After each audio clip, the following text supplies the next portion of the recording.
سلام و درود به تمامی فارسی زبانان ایران و سراسر جهان. سیما هستم، یک محقق در زمینه بیماری های خودایمنی، بیماری های مزمن و علاوه خصوص بیماری MS که خودم درگیرش بودم و دوست دارم که یافته های خودم رو در اختیار عموم قرار بدم. اگر میخوایم بدونید که چرا بیمار شدید و راه درمانش چیه، با من باشید. اگر ویدیومو دوست داشتید حتما لایک کنید، سابسکرایب کنید و زنگوله رو فشار بدین تا ویدیوهای من به محض آپلود شدن به شما اطلاع داده بشه. ممنونم، بسیار سپاسگزارم. خب دوستان عزیزم، آیا هیچ وقت از خودتون سوال پرسیدین که چرا بیمار شدم؟ چرا درگیر بیماری های مزمن شدم؟ چرا سیستم ایمنی به من حمله میکنه؟ من امروز شما در جریان این روند بیماری قرار خواهم داد، به خصوص در مورد تغذیه. خب دلایل اصلی بیمار شدن ما از مهمترین هاش استرس های مداوم، استفاده از داروها و آنتی بیوتیک ها، بیخوابی های مداوم شبانه است و دلیل اصلی به نظر من که میتونه حتی همه اینایی که اسپردم و تحت سیطره خودش بگیره نوع تغذیه ماست. بریم برای آگاهی از سبک تغذیه سالم. این سبک تغذیه سلامت یک روند درمانی است.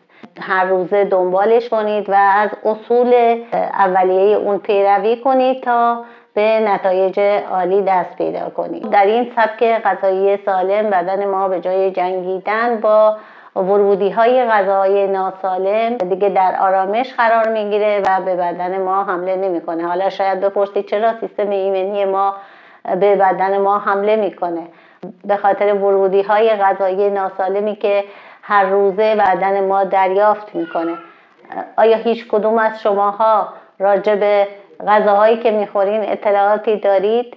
میدونید این غذایی که میخورید چه اتفاقی براش میفته؟ از وقتی که وارد دهان ما میشه تا وقتی که بخواد دفع بشه. من براتون امروز یه خلاصه ایشو میگم.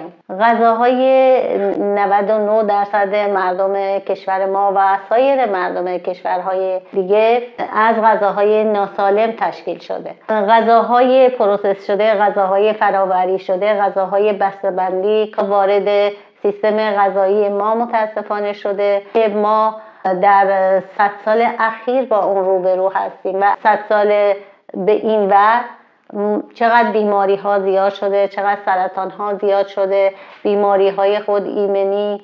فکر میکنید که چرا؟ های سالم برای ما اگر قراره که راه درمان رو در پیش بگیریم و روند بیماریمون برعکس بشه، به جای پیشرفت سمت بدتر شدن به سمت بهبودی بریم، اینها هستن. دسته‌بندی دارن. حدود 70% غذاهای رژیم سلامت شامل پروتئین های حیوانی میشه که در مرتع چریده باشد، مثلا گوساله، گوسفند، مرغ، بوقلمون، مرغ و تمامی متعلقات اونها مثل پاچه، سیرابی، زبون گوسفند، دل و جگر میشه ازشون در برنامه غذایی خودمون استفاده کنیم. پروتئین های دریایی شامل ماهی ها، صدف ها، میگوها. البته میدونم دوستان که کنار گذاشتن تغذیه غلط امروزی کار راحتی نیست، همونجور که برای من کار راحتی نبود اما انجامش دادم، چرا که میخواستم از این زنجیره مخوفی که درونش افتاده بودم، زنجیره پیشرفت بیماری خلاص بشم و به سمت بهبودی برم. ثابت شده که به مرور و با تمرین دادن خودمون این کار برای ما آسون میشه و میتونیم به راحتی از پس این سبک غذایی بر بیایم. اصل بعدی که در طبقه بندی غذاهای سالم قرار میگیره چربی ها هستند که شامل چربی های حیوانی، روغن حیوانی، دنبه، چربی های همراه گوشت و چربی های غیر حیوانی مثل روغن زیتون، روغن نارگیل، روغن آووکادو، چربی های مغزها مثل مغز بادام، مغز گردو، مغز فندق، مغز پسته. همه اینها هم قابل استفاده هستند.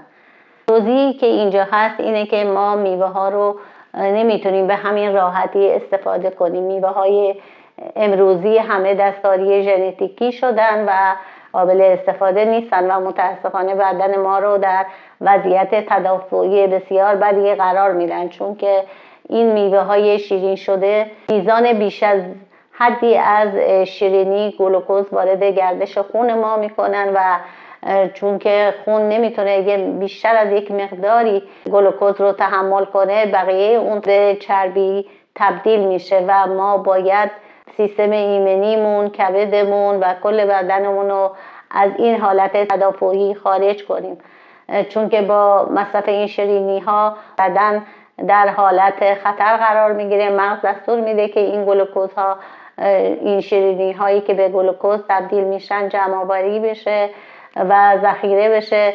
پس نیاز هست که بدن یک مقدار انسولین ترشح کنه و متاسفانه ما مداوم در روز در حال خوردن میوه‌جات هستیم، شیرینیجات، کیک ها، و بدن ما پیک انسولینش بسیار بالاست. اگر توجه کنید بسیاری از مردم در حالت پیش دیابتی قرار دارن و متاسفانه همینجور که میبینید سیر درگیری با بیماری دیابت بسیار شایع شده، به خصوص دیابت نوع 2. وارد ممنوعهای این رژیم سلامت میشیم. تمام نوشیدنی ها هستن، چه نوشیدنی های الکلی باشن و چه غیر الکلی باشن. غیر الکلی ها مثل نوشابه ها، آب میوه ها، همه اینها متاسفانه پر از شیرین کننده های مصنوعی هستند.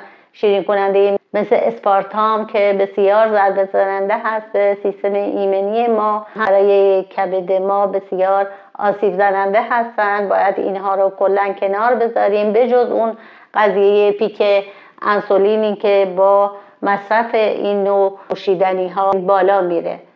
خب نوشیدنی های الکلی هم به جز این معایبی که این نوشیدنی ها دارن، الکل هم دارن که اون هم صدمات و آسیبای خودش رو به سیستم کبدی ما وارد میکنه. دسته بعدی ممنوعهای این رژیم غلات هستن.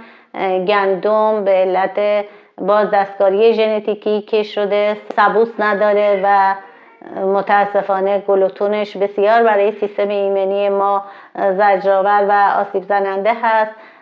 برنج، جو، پاستا، شیرینی ها، کاپکیک ها، بسکویت ها، تمامی بسته‌بندی های سوپرمارکتی از گندم درست شدن در این رژیم جایی ندارن. دسته بعدی تنقلات سوپرمارکتی هستن، از چیپس و پفک و کیک و گفتم بسکویت و چوبشور و هر چیز بسته‌بندی، پاستیل ها، همه اینها به دلایل مواد نگهدارنده و اینکه شیرین کننده های مصنوعی دارن مثل اسپارتام، شیرین کننده هایی که از شربت ذرت گرفته شده و بسیار بسیار آسیب زننده هستن به سلامت جسم ما. دوستان عزیزم، شما بیشترین خوراکتون روی این رژیم سلامت، اگر که میخواین سلامتی رو تجربه کنید همونطور که من دارم انجام میدم، اینه که شما باید بیس خوراکی هاتون رو روی حدود 70% رو روی بیس حیوانی قرار بدید که قبلا اسمشو بردم. بیشتر گوشت ها هستن، گوشت هایی که غیر پرورشی باشن یا ماهی های غیر پرورشی، و روی پنیر خامه، ماست که غیر بسته‌بندی باشن، بسته‌بندی کارخونه‌ای نشده باشن. اینا رو به صورت محلی باید تهیه کنید.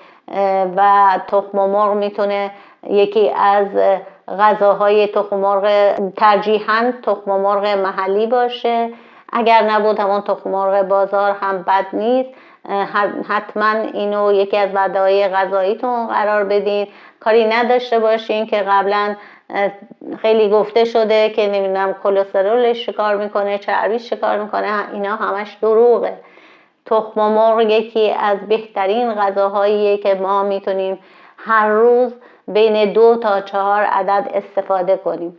30% بیس این رژیم غذایی سالم روی تنقلاتی مثل بادام، گردو، پسته، فندق و میوه هایی مثل توت‌ها، لیمو ترش و سیب درختی قرار داره. سبزیجاتی که در این رژیم سلامت میتونیم استفاده کنیم: گوجه، خیار، بادمجان، انواع کلم‌ها، کلم‌پیچ، کدو سبز، نخود سبز، لوبیاها ممنوع هستن، کلم بروکلی، کدو، فلفل دلمه و مارچوبه، کرفس، همه اینها میتونه در زمره این دسته‌بندی قرار بگیره. به عنوان پیش غذا یا دسر میتونیم از ترشی‌های خانگی یا خیارشورهایی که خودمون تهیه کردیم، ترشی‌ها حتما باید در سرکه سیب پرورش پیدا کرده باشن که بتونیم استفاده کنیم.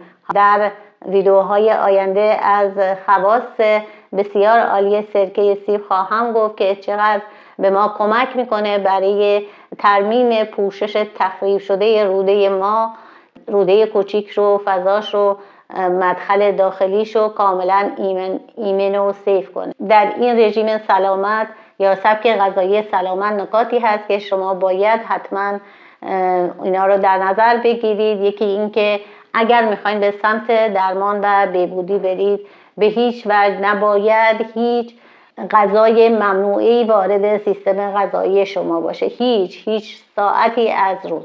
نکته بعدی این که باید یک دفترچه بذارید و با شروع 100% رعایت نکات این رژیم بهبودی هایی که پیدا می کنید و یادداشت کنید و اگر بهبودی خاصی دریافت نمی کنید برگردید چک کنید ببینید چه مشکلی هست، کجای رژیم رو درست رعایت نکردید. نکته بعدی که در این رژیم بسیار مهمه در این سبک غذایی اینه که در این رژیم ما ریزه‌خواری نداریم. ما ساعات خاصی رو باید غذا بخوریم و ساعات خاصی رو باید در حالت فستینگ یا نخوردن باشیم.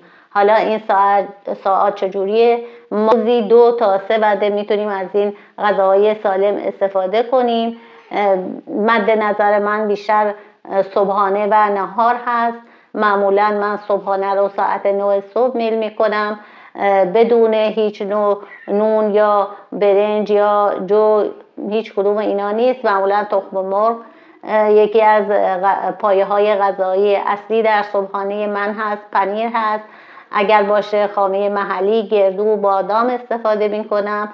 نهار من بیشتر بر پایه پروتئین هست، پروتئین های حیوانی، میتونه گوشت گوسفند باشه، جگر، پاچه، سیرابی، همه اینا در نهارتون قابل استفاده هست.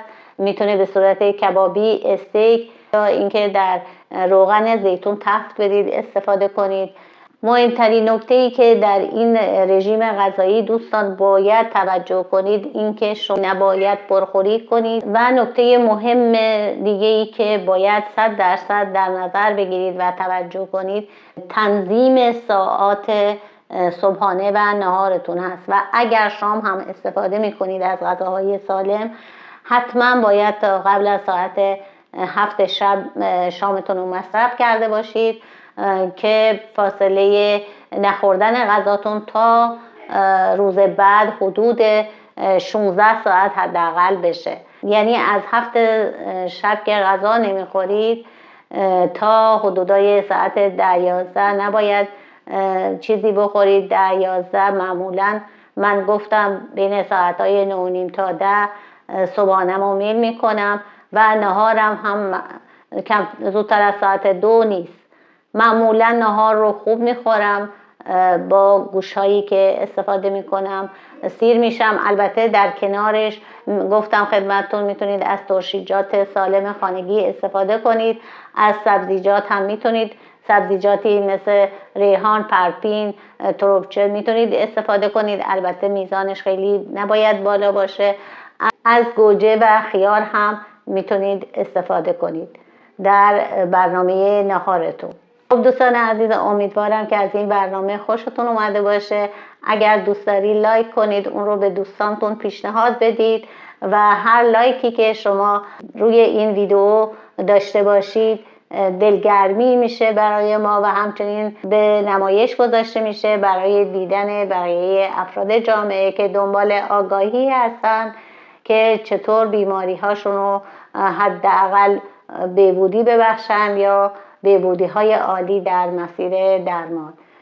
از همه شما سپاسگزارم. تا ویدئوی بعدی، خدا نگهدارتون.